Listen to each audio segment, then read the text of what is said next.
দা কি এক্সারসাইজ করছো? টি বার রো, তাই তো? আচ্ছা, এই যে দাদা টি বার রো করছে, একদম অ্যাবসলিউটলি কারেক্ট করছে। আমি জাস্ট একটু মডিফিকেশান করে দেবো। মডিফিকেশান বলতে প্রথমে একটু পাটা একটু ওয়াইড হবে, হালকা ওয়াইড করো, ঠিক আছে? হ্যাঁ হ্যাঁ হ্যাঁ, অসুবিধা নেই। আর এটা একটু হালকা একটু ব্যাক করো, হালকা একটু ব্যাক করো, গ্রেট। তো এই যে এক্সারসাইজটা করছো তুমি, করতে থাকো দাদা। এই যে এক্সারসাইজটা করছে এর প্রধান কাজ হলো এই আমাদের ব্যাকে যে ভি লুকটা থাকে, এই ভি লুকের এখানে তোমার চওড়া তৈরি করতে সাহায্য করে। তো এই যে আমি যে বলছিলাম, এই যে টি বার রো এর প্রধান কাজ হলো আমাদের এখানে ল্যাট মাসেল আছে, ল্যাট মাসেলকে স্ট্রেন দেওয়া, তার সঙ্গে সঙ্গে রেয়ার শোল্ডারের কাজ করে, এবং হ্যামব্রয়েড মাসেল, তার সঙ্গে সঙ্গে রেয়ার মাইনর্স, এই সমস্ত যত মাসেলগুলো আছে পুরোপুরি মাসেলগুলোতে অ্যাক্টিভেশনের কাজ করে।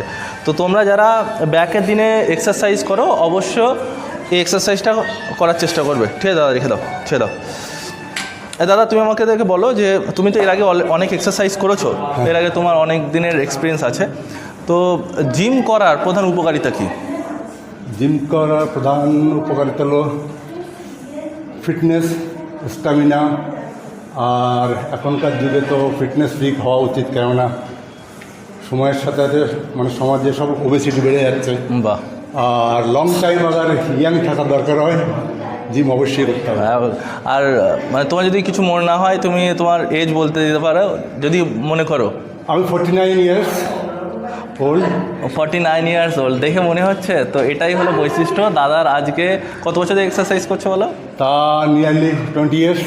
20 ইয়ার্স মানে আমি মাধ্যমিকের পর থেকেই, উচ্চ মাধ্যমিকের পর থেকেই করি, কম বেশি নর্মাল। মানে আমি হার্ড জিম ট্রিক লোক নেই, কিন্তু আমি রেগুলারই করি, মিনিমাম পার ডে 1 আওয়ার করার চেষ্টা করি। Great, excellent. আর তুমি যেখানে জব পারপাসে থাকো সেখানেও এক্সারসাইজ করো, তুমি জিম পাও না পাও বাড়িতেও করার চেষ্টা করো, normal push up pull up. দারুণ জিমের সেট আপ। হ্যাঁ, আমার জাস্ট বাড়ির ধারে, আমি টাকিতেই থাকি। এর আগে এত ভালো জিমের সেট আপ টাকিতে ছিল না, তো আমি এখানে জয়েন করেছি, খুব ভালো। সবাই স্টাফ খুব যারা জিম করে সবাই দারুণ। আর আমার তো খুবই ভালো লাগে, সকাল হলেই মনে হয় কখন আসি। না, জিম আমার ইন্টারেস্ট আছে, কিন্তু আমি খুব হার্ড জিম করি না। আর জিম করার সবাই একটু দরকার। তো যারা ভিডিও দেখছো দাদাকে দেখো যে 49 ইয়ার্সে মনে হবে যে আমি আর দাদা সেম বয়সে, ঠিক আছে?